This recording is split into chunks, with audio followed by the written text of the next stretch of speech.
Welcome to Fanpale Podcast, where we are unpacking opinions and changing destinations. I am your host, Shirley Altador, where each week we will chat about how to rise strong out of all types of obstacles that come with relationships. Through personal life experiences and discussions ranging from infidelity, trust, forgiveness, sex, heartbreak, self-love, and so much more. I am passionate and obsessed to provide guidance to every woman to create a better life. Let's dive in, pull up a seat, make sure you're cozy, and get ready to be challenged and encouraged while you learn.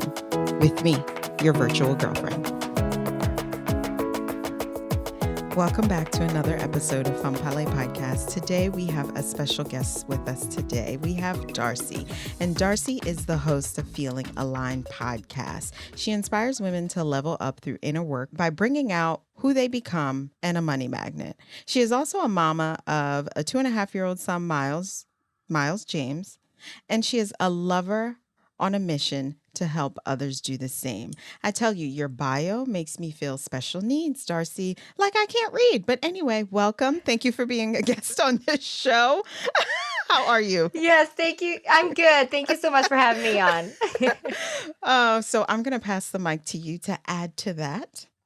I'm Darcey Elizabeth, and I love my Feeling Aligned podcast. It's a way for me to kind of reach out to people to really bring out their authentic self, because one thing I will say is that our biggest tool is us, and sometimes we don't use that. So I like to really use the podcast as a platform to give out that message that tune into you. Like, what is being authentic to you, and who are you, and how are you standing out in a way?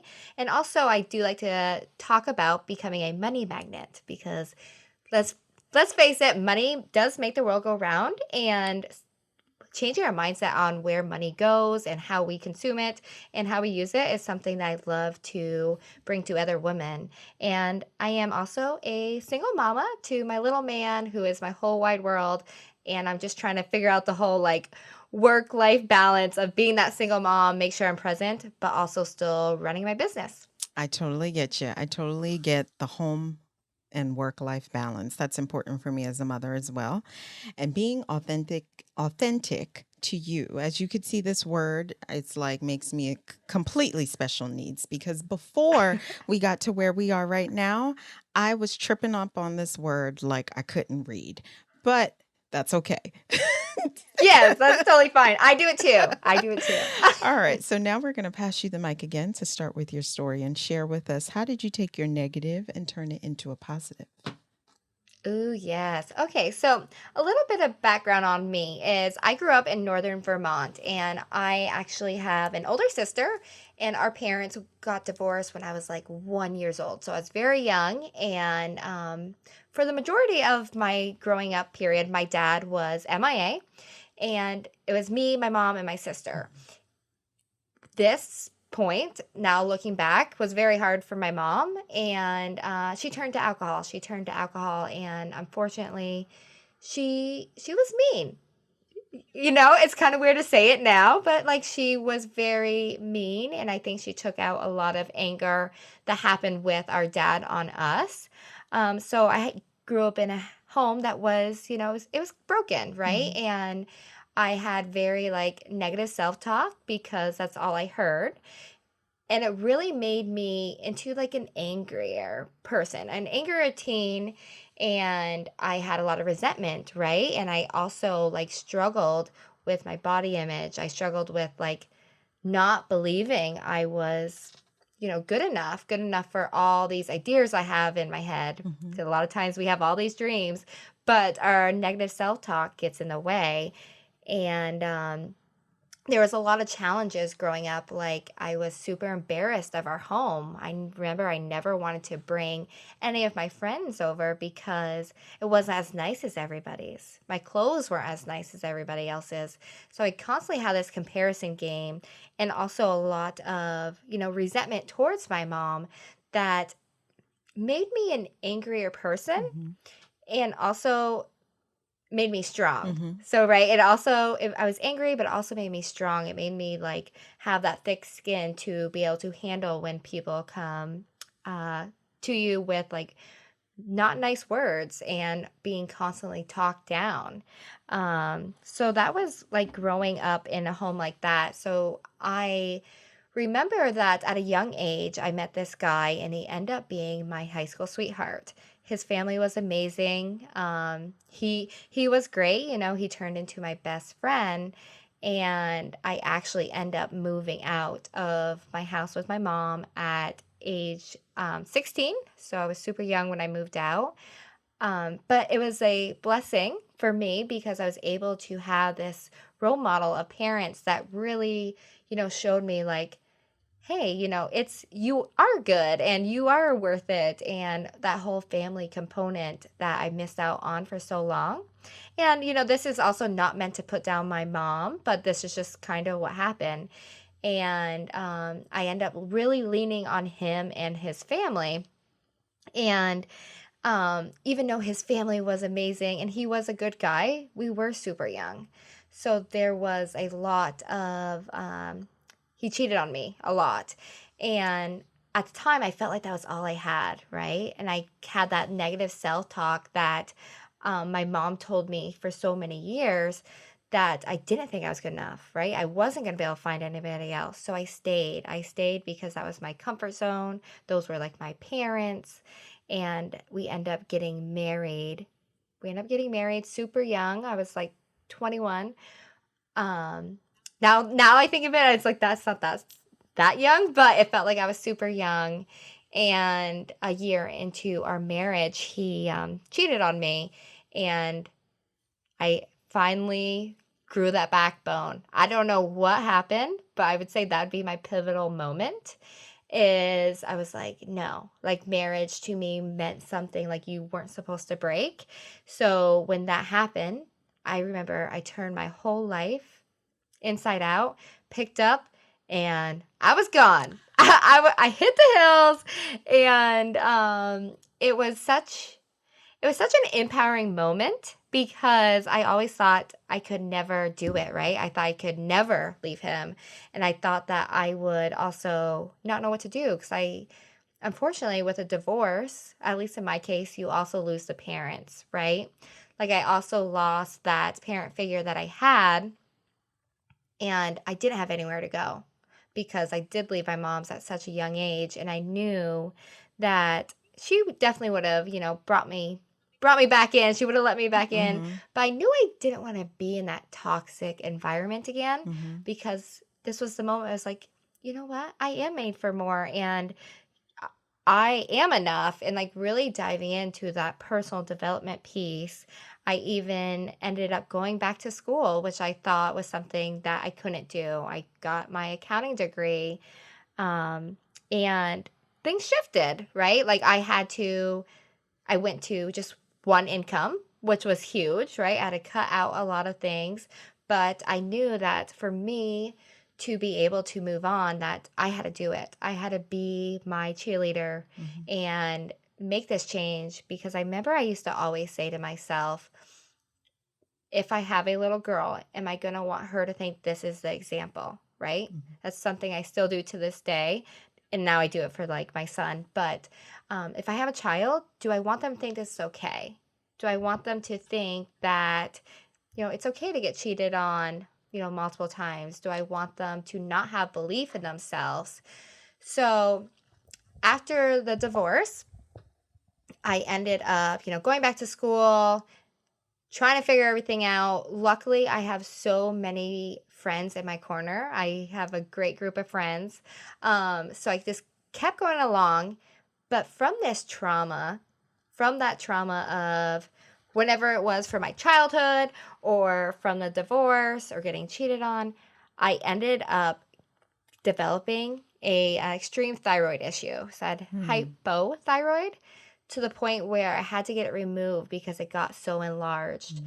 And I look back now after doing a lot of research, and I say that like your body, represents, traumas that you have been through. And I end up having to get my thyroid out.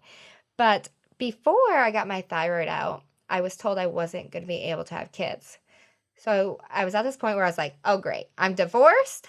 I can't have kids. I didn't have any confidence. I didn't believe in myself. And then I was fortunate enough, I met this guy who really like helped me bring that confidence back, and he almost just let me like be me. Like I didn't have to have a certain guard up. I could just be me. I could talk about the stuff with my mom and my family, and he still was like okay with going to family Christmas, because even though I moved out so young, I still kept that relationship with my mom, especially for like our family events and my sister. um so I ended up getting my thyroid removed, and a month later, even though I wasn't supposed to have a baby, I got pregnant. So now is at a really pivotal point where I'm like, okay, With the new guy you met? with the new guy I met. Oh, okay, so I have some questions, but I'll let you finish. Yeah, okay. Yeah, we'll come back to that. So I end up having a baby with him, and he is absolutely amazing dad. He's an amazing dad, and we work really good together. Our son, Miles, of course, like he amazes me every day, brings me so much joy. But then COVID hit, and I'm not sure if I'm allowed to say that word on here, but the pandemic hit. You could say COVID. Sometimes they get it blocked out. I'm like, what can you say? So the pandemic hit, and everything hit me, right? Postpartum hit me, like recovering from my divorce, the thyroidectomy. My mom got really bad to the point where she almost lost her job with her alcoholism, and she was going to Dartmouth. She was what? Oh, sorry. I'm used to being way up here up north. She had to go to a hospital, like a large hospital in New England. What did you call it? It's the name of the facility? Dartmouth. It's like a large hospital, like if people that are really sick would go to in New England. Oh, Dartmouth. Yeah. Yeah. Okay. Yeah. So, it all hit me once the pandemic happened, because I had to like stop and think, right? We had to kind of slow down for a minute. And at that time, I was working a corporate job in accounting, and I also had a little fitness business. And it all hit me that I was like ready for more. I wanted to be more than just Miles' mom. And I didn't want to get stuck in that corporate world anymore, where it's like the same thing every day and almost like being another number. And I also wanted to help women. I want to help women get out of those funks that I was in for so long, and not having that belief in myself, or not taking that chance to leave out of a toxic situation because of money, right? So a lot of times that's one of our biggest blocks is finances. And I had this pivotal moment. So I ended up really diving into coaching. I ended up diving into coaching, started my podcast, and along the way, me and Miles' dad ended up splitting up. So I catch myself sometimes like doing the whole like, okay, you've been divorced and now you're not with your baby daddy, but that's just part of my story, right? It's part of my story, and I'm so fortunate that I do have Miles' dad and me have such a great relationship where it comes to raising him, and we really are good at the co-parenting thing. Let's be for real. It's not always peaches and cream. No, it's not. But no, but we really try to like keep in mind, like at the end of the day, we're here for him. And especially with the unplanned pregnancy like that, I'm so grateful that I was able to have him. So now I'm rocking the single mom life, and I help other women really dive into getting through those blocks we feel, figure out who are we? Where do we want to go? What exactly does the best future you look like? Because sometimes you need a little help like getting there. And that's what I do in my podcast. Dude, that's my story. You We missed sound, a lot in between, it's but okay. I'm about to patch those pieces up with all those questions that I have. You're so cute. She's like, dude, that's my story. yeah. Hey, right? So it was you and your sister in Vermont, and you were one when your parents got divorced. Typically, a child's memory doesn't start till like 3 or 4. Do you have a relationship with your father? Yes, yes. So he actually has come back into my life the last few years. Okay. I would say right before my son was born. So once I got my thyroid Uh out, huh. of course that's a scary surgery, and it was so large that it was definitely nerve-wracking. Gotcha. He was in and out of my life growing up once I became like 8, Okay. but he actually went to jail for, I think, my whole high school career. So 4 years he was in Oh, he jail. was gone. He was gone. Okay. He was not around. Okay. So, so I was just used to almost not having him. I was used to just, doing my thing.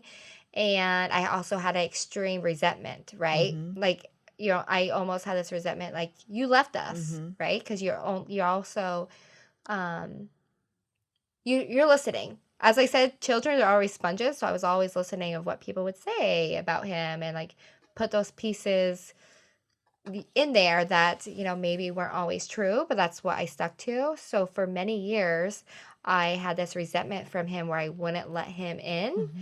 and then the last 3 years, Mm-hmm. I would say, he has become a huge part of my life. He's Good. somebody that now, um, he's really like helps me a lot with my son. He's very interested in our life in general, Mm-hmm. and yeah, it's funny how that all turned out. Well, that's a good thing. That's a good thing to have, to be able to reconnect the relationship with your parent, as long as it's a healthy reconnection, of course, because it's not always a good reconnection sometimes, or sometimes you just don't have any desire to reconnect. But that's good that you were able to reconnect with your father, even though the divorce, him being gone, and just in and out of your life all those years. Do you think that's what led your mom to the drinking? And let me understand this correctly. Is she still drinking present day?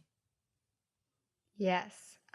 So I think there's a lot of components now, especially being a coach and doing my own therapy and Mm-hmm. really diving into it, that the divorce definitely helped with her drinking, but she also lost her father really young from drinking. And I think that she never got to grieve. Mm. She never got to grieve him how, she needed to. And she became a mom and she was stuck in Vermont when the rest of our family is in Connecticut. So, Oh. we're up here and she just has her and her 2 girls. And I think that, that was her comfort.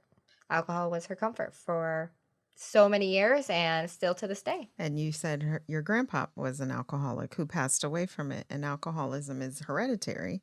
So those are Yes. just prime examples of soul ties right there that you don't even realize is happening.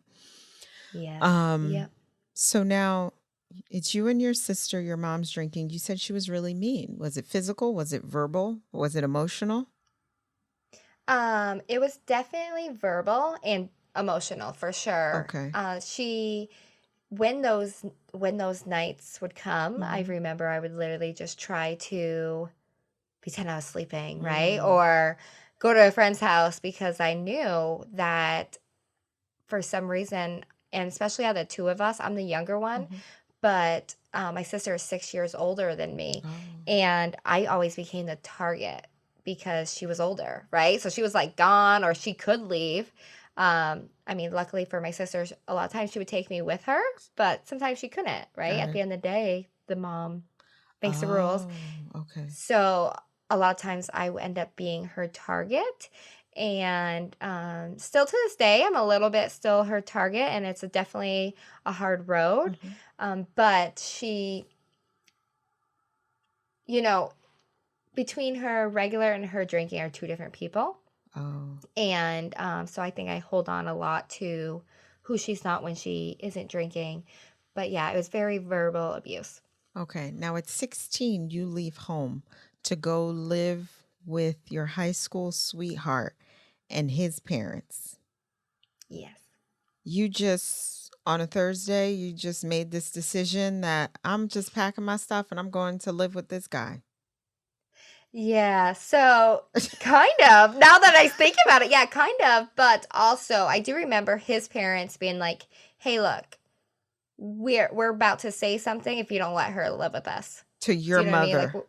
yes, like they're like, "Okay, we're gonna get somebody else involved here because this isn't healthy for her. So either you let us take her in, or we're going to have to reach out for further help because it was a very toxic environment." Okay, gotcha. So now I'm going to dive a little deeper. So your sister's 22. She's already gone. She's 6 years older than you. So she's now living her life, doing whatever it is that she's doing. You're 16 in the house. And that means your sister's been gone for at least the last couple of years. If she's 22, did your sister leave at exactly 18?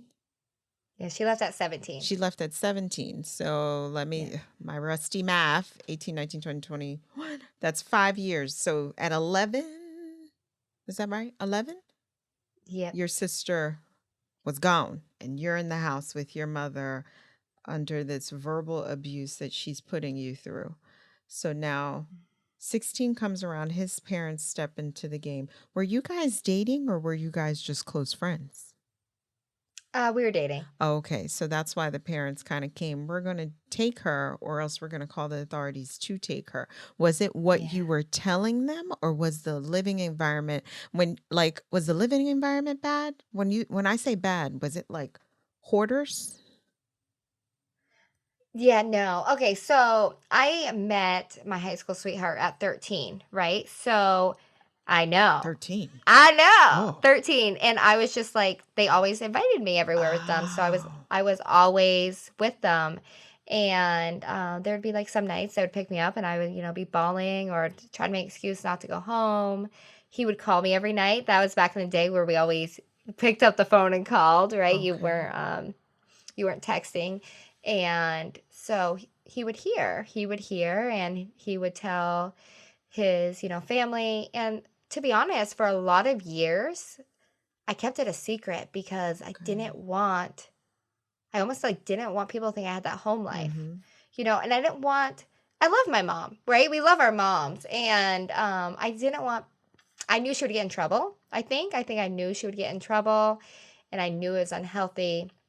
I did have a stepdad, which I haven't brought up yet, which I can't believe this, but I did have a stepdad who who would step in a lot and be like, leave her alone. Like Okay. I always say he was my guardian angel on this earth for so many years, um, because he would like protect me. And I think that was 5 years that my sister was gone. Mm-hmm. He was my protector, but then um, there's only so much he could do, right? Like Mm-hmm. he's not there every minute and he worked away during the week. And yeah, I honestly came home one day and I was like, I'm going to move in with them. And sh she didn't even really stop me. And then his mom also said like, hey, I hope you're okay with this. Mm-hmm. If you're not, let us know, but we're going to have to let someone else know because this isn't healthy for her. And yeah, we're gonna get involved if you don't let her. Okay. So it wasn't just like you randomly met this boy and then all of this went down. You knew him since you were 13. And Right. over the course of 3 years, the parents realized what was going on. Now, I have a 13 and a 14-year-old. I know where they are at all Right. times. I mean, the fact that I'm hearing these stories of people were like, I was just gone, I just left. I'm like, Yeah. not my house. You're not Right. just leaving.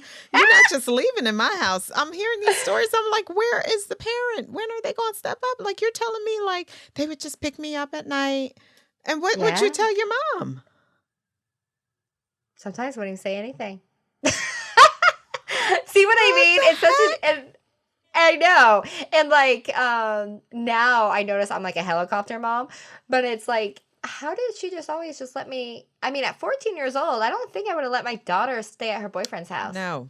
Not at all. Not 13, not 14, not 15, Probably not 15 or 16. 16. If the parents are there. Here's the thing.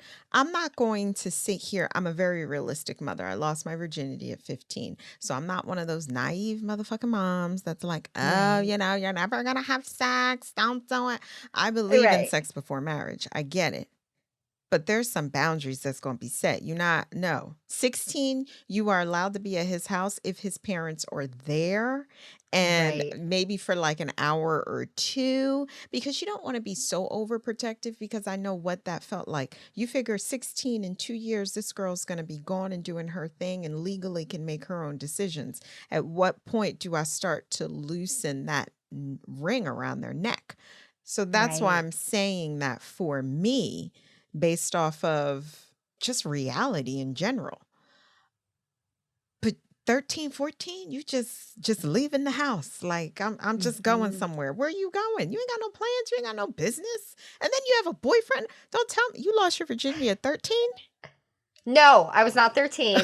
I was also 15. Okay. But yeah, no, I was staying over there at like 14 years old. Yep, I would go on trips with them. I mean, So don't get me they wrong. took you Those in and they like were Yep. like you're and you were dating. Were you sleeping in this boy's room? Yep. My God, Jesus, help us all. At 13, she was sleeping in his room. Well, that's good. You at least waited 2 years sleeping in his bed. Yeah, yeah. I mean, I didn't think I started staying there till I was 14. Okay. But yeah, but definitely, That's that was young. just some You're a mother that's too. so So young. just picture your son at 14 No. and like the things you were doing. Like, would you even be okay with that? No, I I know know you for a can't fact. answer that now I because know this is there's certain stuff things in in the my past I future. would not want my child doing. So this is what is the interesting part. So now, okay, so you're living with them at 16, and I'm assuming from 16, how old were you when you got married? 21. Oh, you were 21 when you got married. Okay, so now you're Yes. living with him. Did you ever go back home at all? Did you ever talk to No. your mom, or for those years it was just like hi and bye and quick conversations? Yep. Hi, bye, quick conversations. How's it going? I graduated high school. Like, I mean, my graduation party was at my boyfriend's parents' house. Um, yeah, so very high and bye. Okay. Okay. All right. Very interesting. So now, when you said the cheating, did the cheating start before the marriage or after the marriage? Before. Okay. All right. Yeah. And were you guys able to work it out? Because I mean, one thing I don't believe in, I don't believe in if a person cheat, you should leave.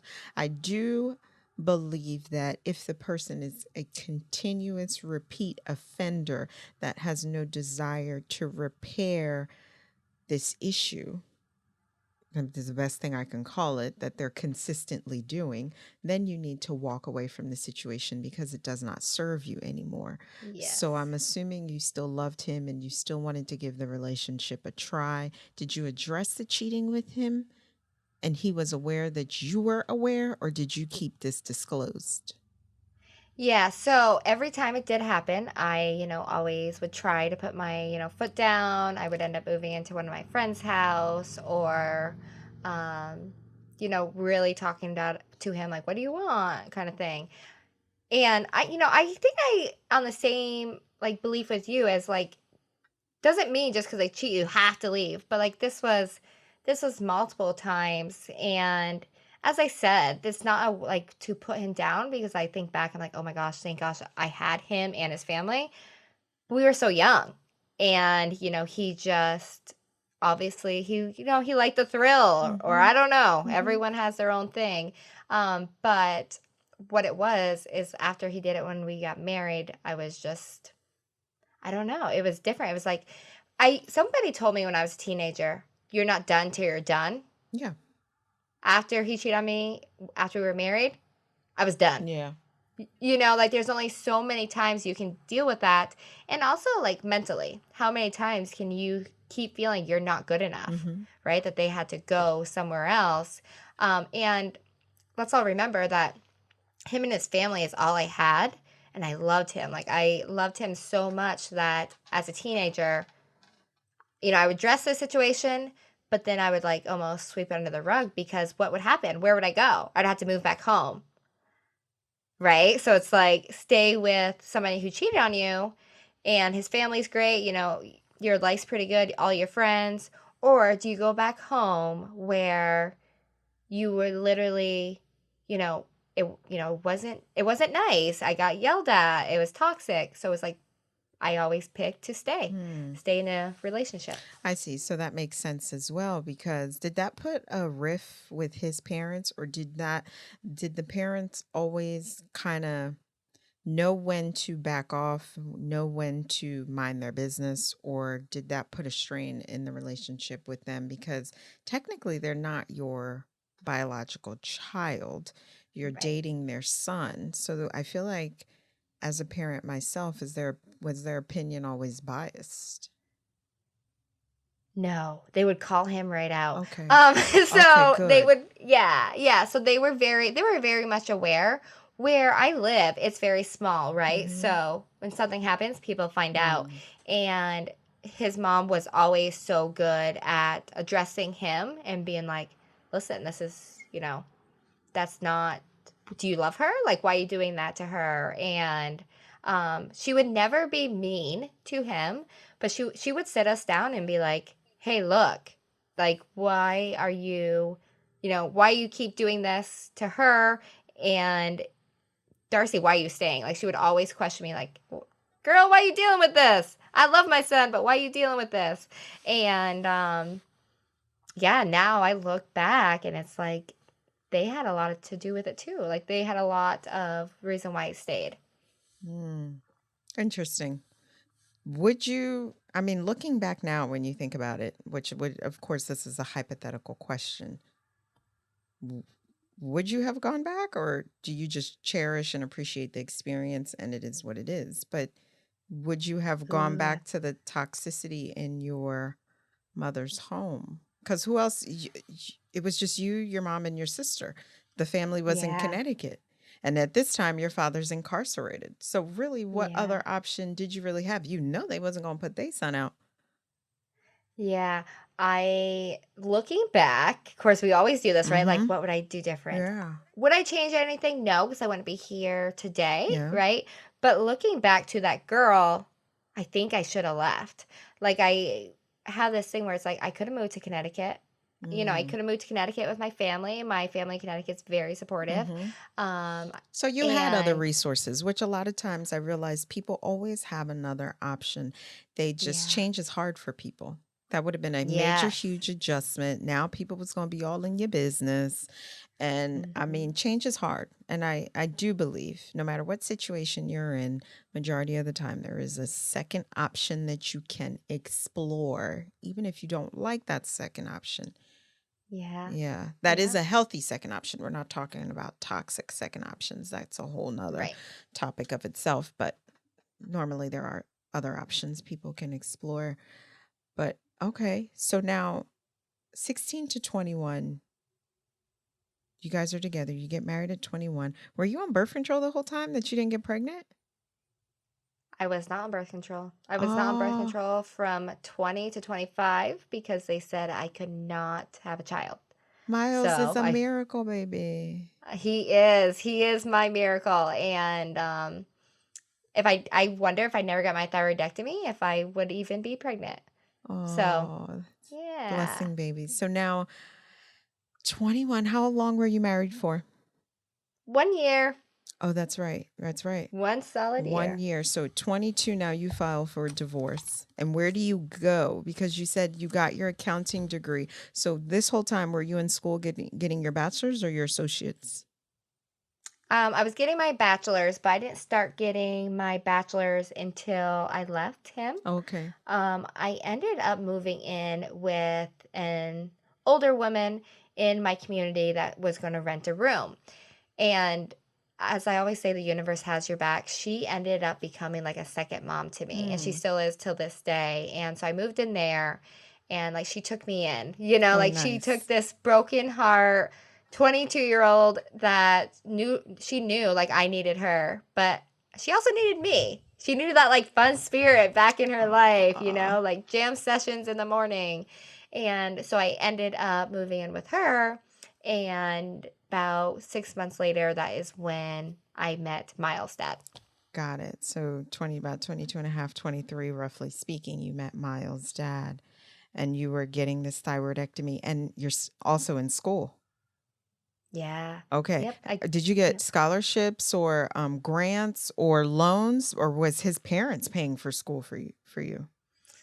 Yeah. So my student loans were they were all student loans. Like I did all Oh, my okay. funding for school on student loans. But I will tell you that when I ended up getting divorced, his parents' name was on my car. I was on his parents' insurance. Oh. Like, so there was a lot of changeover and expenses that I had to end up paying that for so many years his parents paid for me. So for a long time, you didn't have to pay for any of that stuff. Because I'm Correct. assuming when you guys married, did you remain in his parents' home? They're actually farmers. So we had a house right on the farm, and how it kind of works is that they pay your expenses. So yeah, I was not used to paying anything. So when I left, I had to take my own bills with me. Gotcha, gotcha. Responsibilities changed at 23, Yeah. roughly. So Yes. now, interesting. Okay, so now you get the thyroidectomy. Was it after, right? You find out that you were pregnant? The thyroidectomy? Yeah, after that you found out you were pregnant. Yeah. So me and James end up we at that point were dating for like a year and a half. So I Mhm. knew him for like a year and a half. I graduated from with a dual bachelor's degree. I have my corporate job.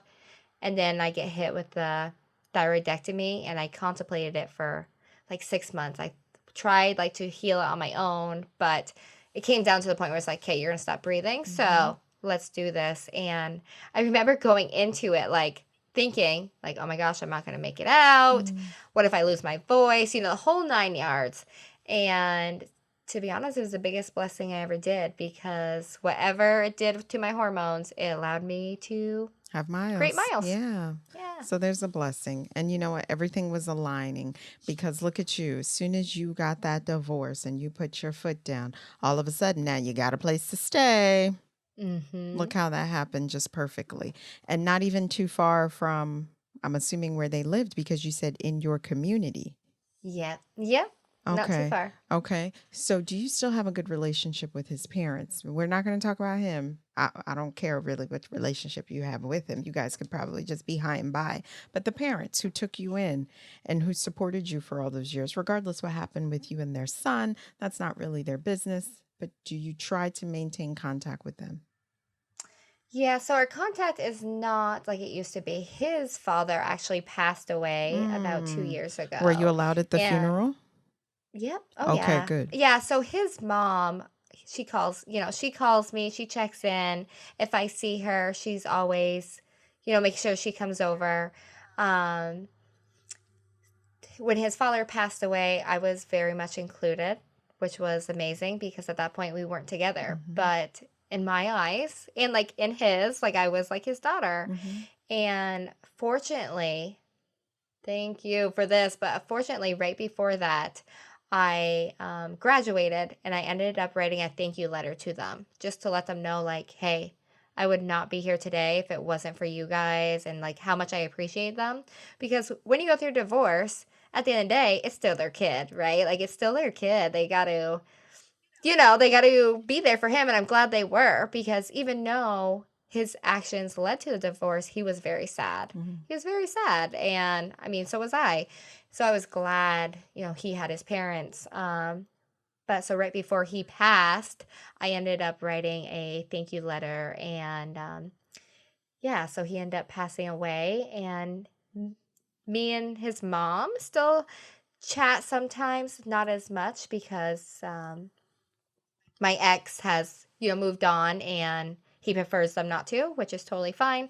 But yeah, if I see her, everything's totally fine. Okay, because are you still in the town, like close by, that you can still Yeah, run so into her at the grocery store or something?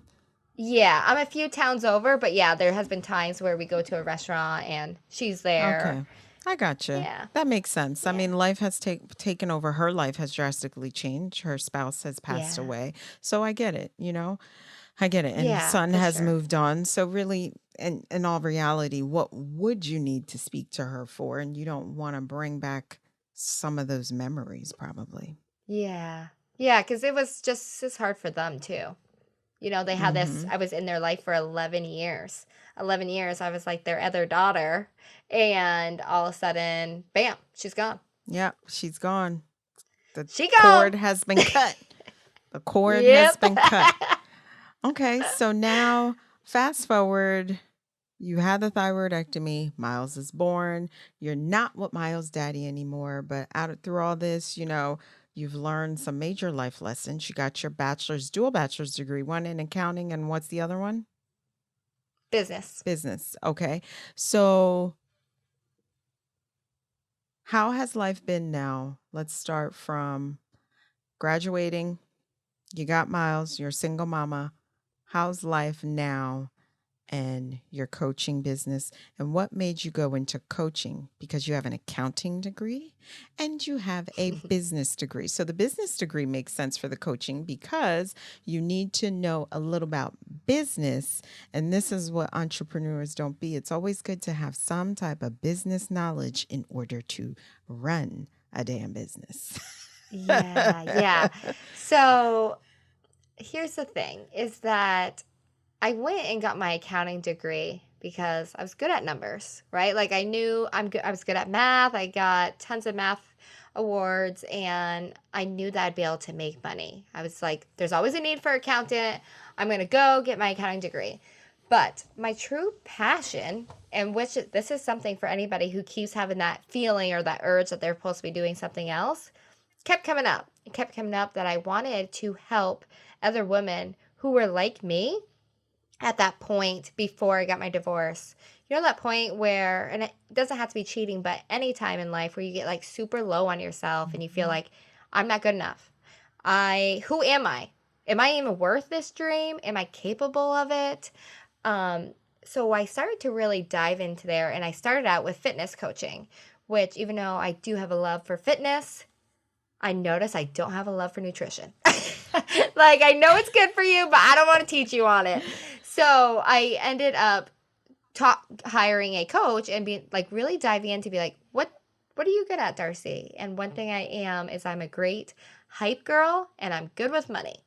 So that is where I tied in the two of really like feeling out like, who are you? And then connecting that with like manifesting money and how to be better about tracking your money. So I do have that accounting degree a little bit in there, but it's more like the spiritual side of like how to make room for more money in your life. And are you ready we always say we want more money, we want this, but are you capable of taking that on? Like, what does your life look like? So I like to really break that down for other women because I never want a woman to feel like they can't make a change because they're financially strapped. Like for so long I stayed there because I felt like I didn't have any options. But if I had my own independent money source, I could have, right? Yeah. I could have. And I also like, it's hard, especially us women going through like all the changes, like, puberty, figuring out who you are, the social media, all that. It's you kind of forget along the way, like, who are you? Who are you? What do you want to bring to this world? So that is how I shifted into coaching. And I've always listened to podcasts. So that's what really got me into listening to podcasts and then starting my own, which was a journey within itself. And then also like trying to, learn how to juggle being a single mom because that's difficult too. Oh, yeah, definitely. It's hard enough when you have two parents, but just it's you. So you have to organize yourself the best way that you possibly can. And who do you have as help? You and his dad, you said Mhm. co-parent very well. Do you have a third person that steps in? The lady that is like now a second mother to you. Does she step in? So no, this is something me and James, Miles' dad, always talks about is it's us, It's you right? guys. Got it. It's us. Um, not that, his parents are involved, but they're just older, and yeah, it's really just at the end of the day, just me and him. So Mm-hmm. we're very good at, he's also an entrepreneur. Mm-hmm. So we're really good at like, okay, how are we going to make this all work? How are we going to work our business, but make sure our baby's taken care of? Okay. And, that entails like daycare and just making sure that we have all our bases covered. Oh, that's good. So you guys may not be able to have a romantic relationship, but platonically, you guys make this co-parenting work the best of your abilities. Yes, yep. That's definitely how it was. That romantic connection wasn't there, but as far as making sure everything's taken care of, we got that. Okay, that's good. That's good. So now let's talk more about your coaching business. How long have you been doing that? How is that? And why did you pick the whole aligning topic? Yeah. So I've been doing this type of coaching for about a year and a half. And then before that was a year of fitness. So I've been in the coaching business for about 2.5 years.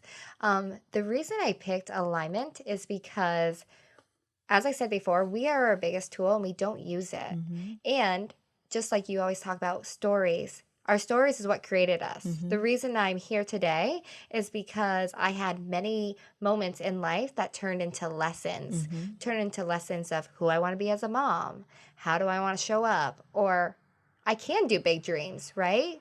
I got told for so long that I wasn't able to, go after big dreams, that I knew that I could. Mm-hmm. And I almost had this little bit of like, you said I couldn't, so I did kind of thing. I'm going to get you back. I'm going to get you back. All those things you said no, I'm about to do those. But so that is why I picked alignment, because at the end of the day, I feel like we all have a gut feeling, whether it's, change jobs, be an entrepreneur, or even like, get out of a relationship, or you feel like you're made for more, whatever it may be. And that can even be like a fitness journey, right? Mm-hmm. Like it's just feeling where you're at, and we don't listen to it. Mm-hmm. We don't listen to our gut. And after working with females for so long in the fitness part, Mm-hmm. I realized that there are all these girls that are showing up not for themselves, they're showing up for other people. Mm-hmm. And I decided, I'm like, no, like I want to show up for me, for what example I want to set for Miles, right? And also when you are fully in alignment, when you're feeling good and you're feeling out like, you're treating your body well, you're making time for yourself, you're doing the thing that brings you so much passion, you're happy, right? Or you're on your way there, you're feeling Exactly. happy.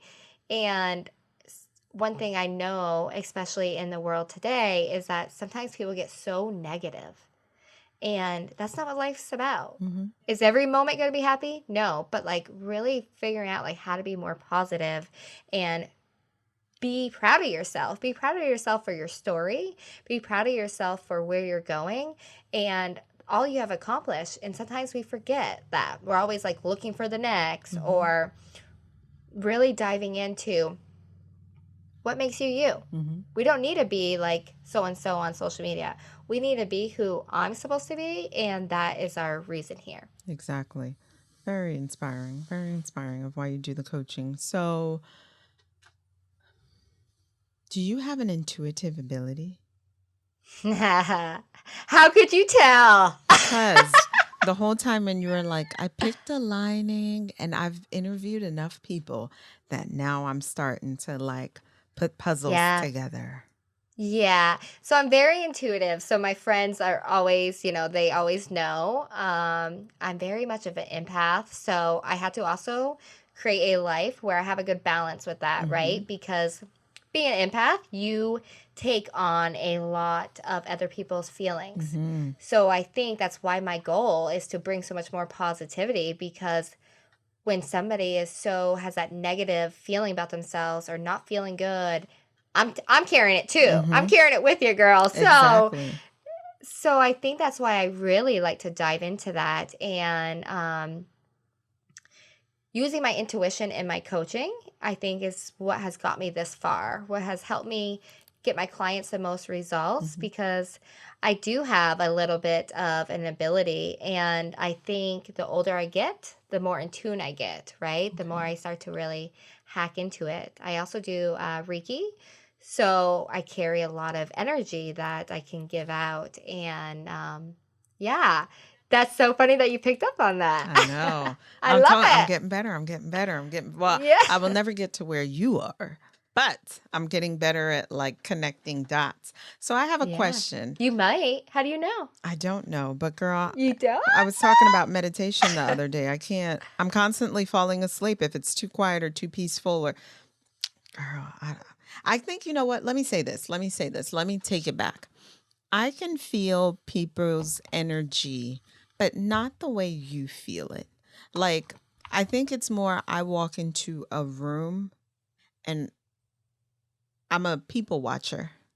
So I'll watch people and then just by their demeanor, by the way they act, that's how I feel their energy to kind of understand what type of person they possibly would be, the way they respond to things. So from watching people, then it gives me an idea of what type of person you are. Even the email interactions I have with my guests, that alone, I'm feeling their energy.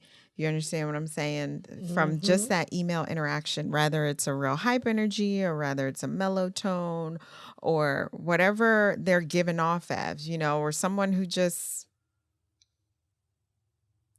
goes cold silence, like, okay, that's fine. Like that's all Yeah. energy. So I guess I feel it in a different way than you would feel it. But my question is, do you like I know some people will say like when my clients walk into the room, I'm immediately like that's the first thing I feel is the energy they bring into my office. Can you still feel that virtually? Yes. So I will say virtually you have to almost dig deep a little bit more, but you definitely still feel it. In Okay. person, it's almost even more, right? Like, cause like for instance, I went to a conference with a whole bunch of women and I could feel like, I could tell when the girls by me were like freaking out. And then I could tell the ones that were like, just like, high on life, loving being there. So it is a lot to carry. I will say that the more I open up about it and like let it in, the more intuitive I get, the Hmm. more I can work through it. So who knows? You can tell that you're starting to let it in. I don't know, girl. You could probably see and feel better than I can even feel and see and Yeah. feel, but I don't know. I don't know. Maybe after so many guest interviews with all the intuitive people that I'm interviewing, I might start to pick something up. Right. Yeah. So I wanted you to describe for those who don't know what Reiki is. Tell them exactly what that is and also refresh my memory. I know what it is, but how does Yeah. that tie into your coaching? Yeah. So what energy is, it's transferring energy, Hmm. right? So as you can probably tell, like I have a lot of energy. I'm that energized bunny that is like, okay, it's 5 a.m. Let's go. I also have that like compassion energy. And with Reiki, what you do is you can transmit it. You can do it in person, Hmm. which is just like light touching. Yeah. Um, Okay. right? Like light touching on them in certain spots. One of my favorite thing to do, especially for myself when I am feeling this, if you're feeling a block when it comes to talking Hmm. or getting something out, or for instance, when you are angry with someone, Hmm. right? Do you ever notice your throat gets tense? Your throat gets tense and you're like, oh, I got some stuff to say to you, but I'm holding it back.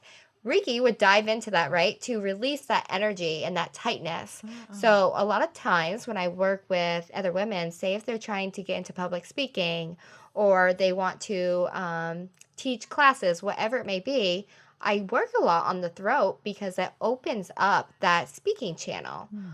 Or you can also use this when it comes to if you have a block with, finding love or letting anyone in. This was a huge thing for me Now, current Mm-hmm. life, it's really hard for me to let people in, right? Like, I'm almost like, okay, I've been divorced, I'm a single mom, kind of like back up. But I, at some point, want to meet somebody, right? So I use Reiki on myself or others, and I tap into those feelings, Go ahead. tap into that energy to release whatever you're holding there. Or if you're tight in your chest, our body holds so much, as I said before, it holds trauma, it holds tension.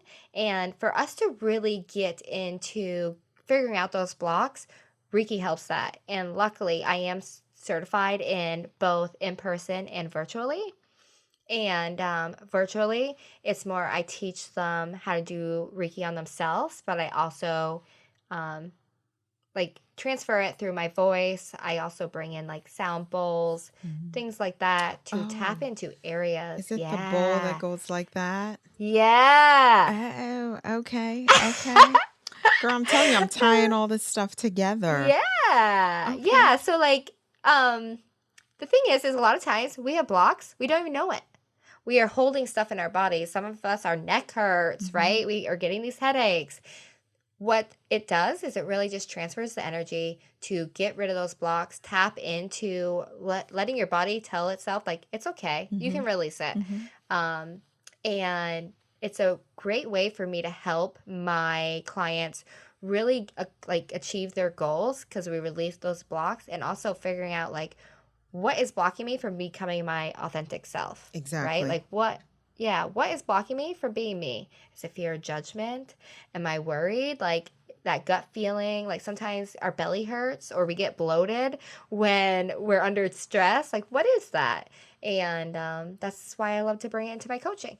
That's why you had that word in there. Now I'm tying everything together, and I see why you got the tongue twister word of authenticity that I actually Yeah. literally have to, if I don't think of it like this, it does not Yeah. flow properly. It's like if I see it in a sentence, it's like, Shirley, stop. No. But if it's just authentic, see? That's like my Yep. mind is like, we said it once, we're not saying again. But now it ties into why you're using that word. And it makes sense. Yeah. So when you reached out to me, you said you wanted to talk about letting your story define you and create you. Why is that important to you?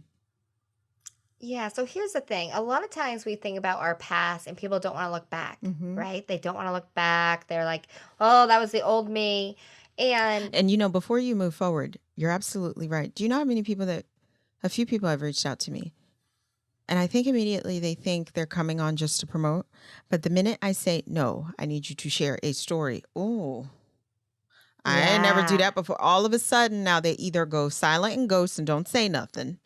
One yep, girl was honestly able to tell me, I've never shared my story before. And I said, well, before you fill out the form, please make sure you're comfortable doing that.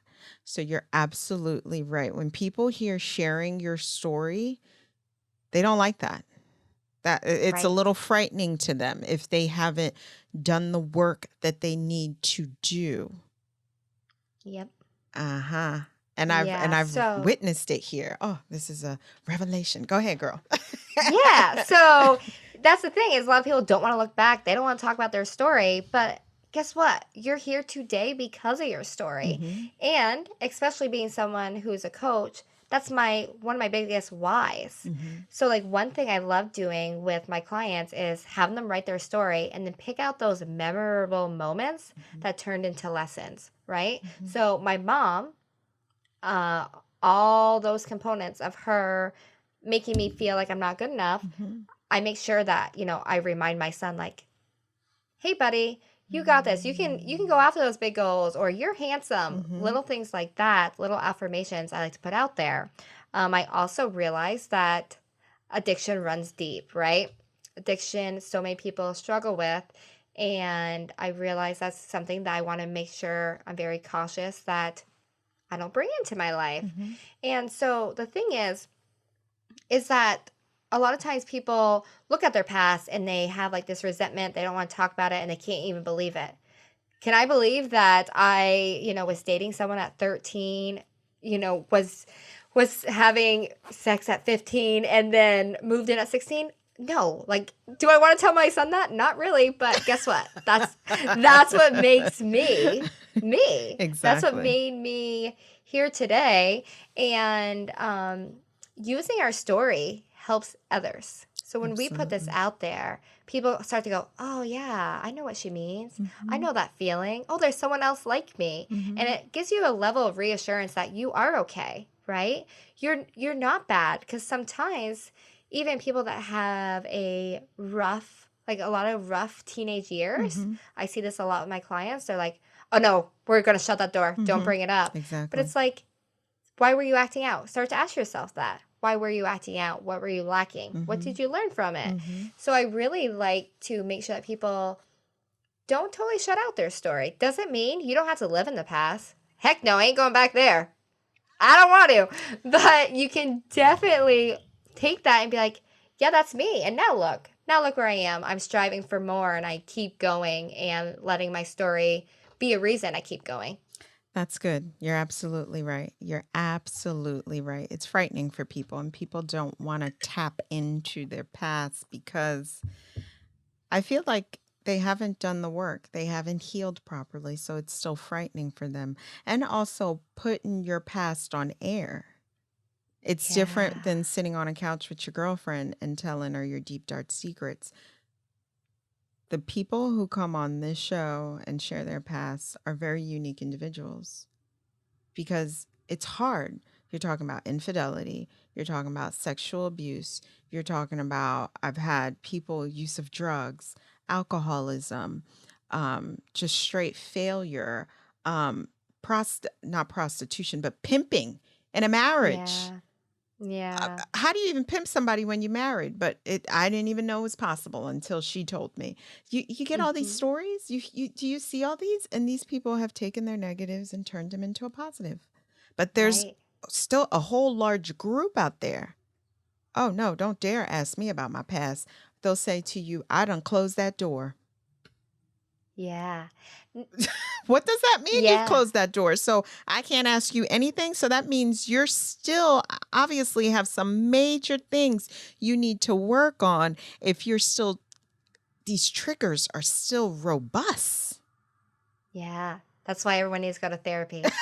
Girl, strong advocate of therapy. And I always tell I people, love my girl who therapist. listen to my podcast, I always tell them, and they'll tell you, Shirley will say she's not a therapist. I ain't no therapist. I'm your girlfriend, just, out here, just chit chatting with you. That's what I am. But you Uh-huh. need to go seek some therapy because I am not the one that you need to be listening to say, Shirley said, no, no, I'm not your therapist. Go get some therapy and go get some help because even me, I have a therapist. I love my therapist. I call them Oh big brother and yeah. big sister. They're a husband and wife. Oh my God. And Oh sometimes yeah. they need to keep me in check, let me know when, no. I remember when I went to therapy and I tell this story all the time. The man had the audacity to tell me, don't come here thinking you better than him because y'all both toxic. Yeah. I was like, no, he didn't just tell me I was toxic. Yeah. And he said, and then the other thing he said is, you don't even have the proper tools in your relationship to have a healthy relationship. So even if you were to go be with somebody else, you'd probably fail that relationship as well. Girl, Yep. when he And told me that, I was like, no, this motherfucker didn't. you know what though? He was probably right. He is. Now I understand what he means by that. Before, I couldn't wrap it together. I was like, he's disrespectful. That's the only thing Yeah. I can think of in my head. This man doesn't know what he's talking about. I Yep. communicate well until we started to go. And I started realizing, oh shit, I didn't know about this. And then I definitely don't have this. And I definitely don't communicate like that. You start to check yourself and realize, no, there are some major improvements and work that I need to do. Yeah. Mm-hmm. Yep. For sure. Absolutely. So I have a question for you. Yeah. Talking about Go stories. ahead. Why did you create a podcast that's all about the storytelling piece? Because of my story. That's the inspiration behind it because I took my story and I turned it into a positive, and I wanted to be a voice. You know how you Yeah. say sometimes when you have something that needs to come out and you feel it in your throat? For many Mhm. years, I felt so shamed about my story. We're talking about I felt shamed about my childhood. Didn't really want to talk about that. I felt shamed about my relationship and the infidelity I went through in my relationship. I felt shamed about the fact that there was a child created out of infidelity. I felt Mhm. shamed the fact that hubby and I have been together 23 years. We have a whole damn house, bills, kids, but we're not legally married. And I felt shamed about all these things because society made me feel, oh, you don't know your worth as a woman because this man still hasn't married you. Oh, you stayed in a relationship and he cheated on you. Girl, you really don't Mhm. know your worth. Um, at the end of the day, you don't have a good relationship with your mom and dad. What's wrong with you? You should love your parents. But all these things society was telling me, like, no, no, no, like, shame yourself, shame yourself. And I was like, wait a minute. First of all, this is my story. This is my life. I need to at least maintain some type of control and not let society feed so much into me. And when I say society, let me clarify that there's good and there's bad information out there. I'm talking about I was letting the bad information take over. That's what I was Mhm. doing, you know? Yep. So, um, about 2018 is when I really truly found my voice. And I realized that it's okay for me to tell people I cheated. It's okay for me to tell people hubby cheated.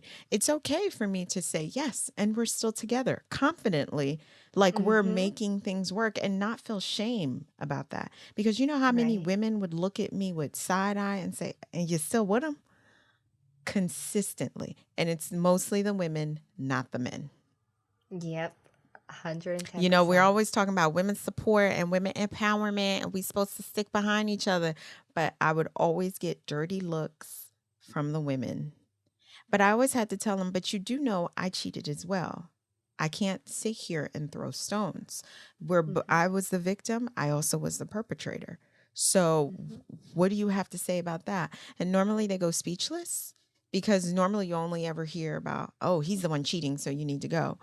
But that wasn't the case for our story. And then when with my parents, I realize now my grandparents raised me to the time I was 4.5 years old.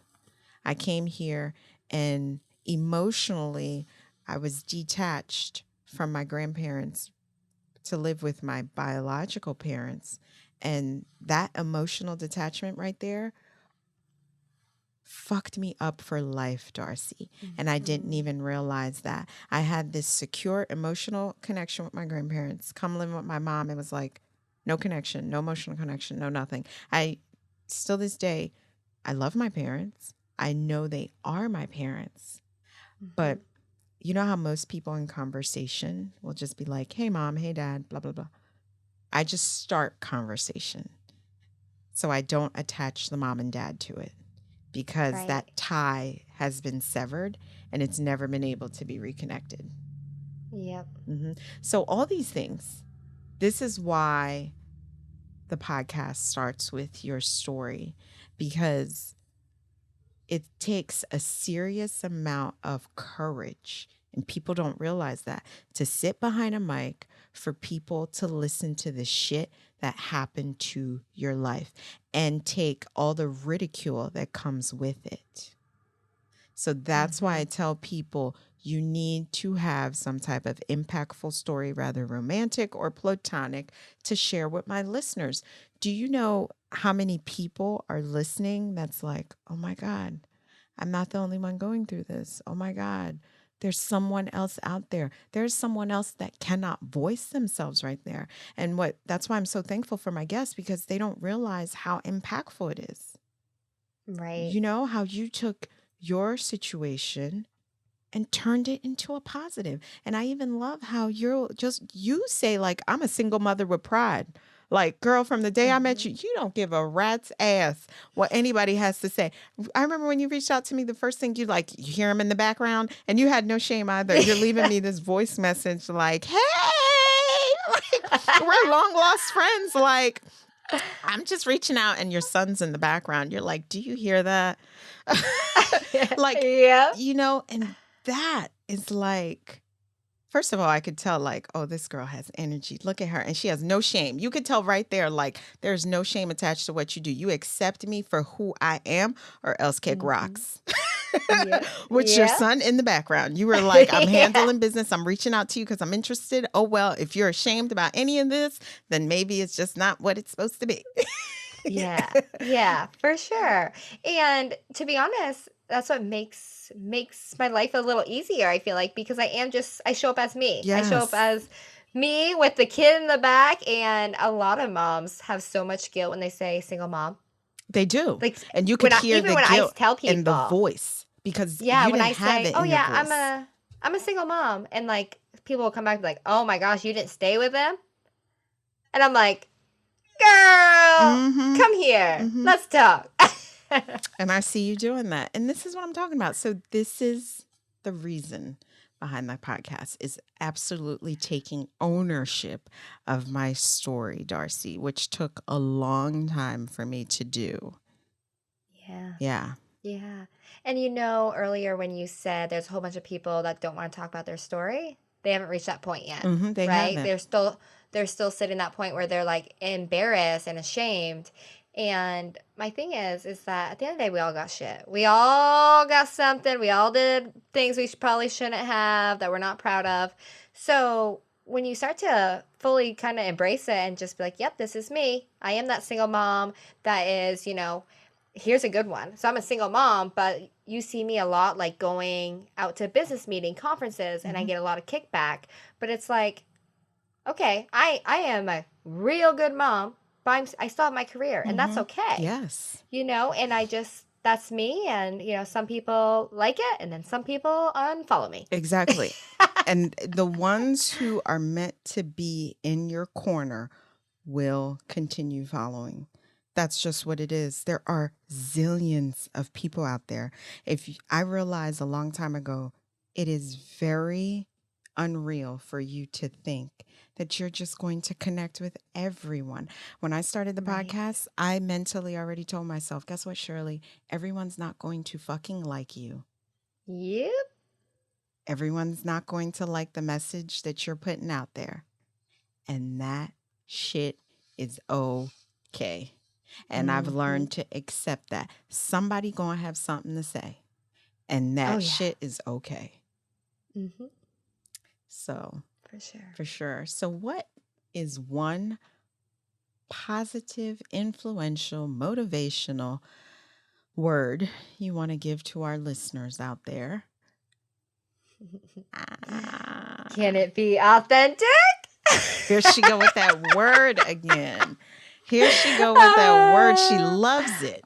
I do love that word because that is the thing, is that when you start being like authentically you, Yeah. and you can just show up, then you don't have to think about it. Like, especially as an entrepreneur, I'm myself in front of my friends, and I don't have to put up this like fake it till you make it thing that people always say to do, because I'm trying to be me. Exactly. Right? Like, being you is what makes people follow you, what makes people come in your corner. And so being authentic is just my word, apparently. I like it. I like it. I like it, Darcey. So it was great talking to you today. Do you have any other questions for me before we go? I think I'm good, but thank you so much for having me on. This has been so great. And just so you know, you are helping so many people by putting out other stories.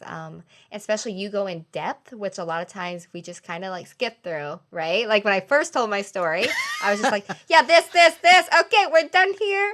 And then you really dived in, and those pieces that you dived in is where people, I think, could really relate. So thank you so much for putting this podcast out into the world. No problem. I appreciate it. And like I always say, I appreciate every single one of my guests because, Darcey, you are making an impact. You really, truly are, because there's a woman just like you out there that is going through very similar situations. Do you know how many fucking single moms are out there? Yeah. Oh, right? yeah. And nobody likes to talk about it. No. Because you're looked at as a failure. Yeah, for sure. Yep. So as always, we want to thank you for listening, guys, and to love yourself, voice yourself, and be yourself. Until the next podcast, have a great one. Thanks for tuning in to Femme Parler Podcast. If you want to continue the conversation or share your takeaways, I want to hear from you. Head on over to the website or join our Facebook community and comment your favorite part of the show or share your thoughts. I want to hear what you have to say. Don't forget to rate and subscribe to the podcast so you never miss an episode. Chat with you next week.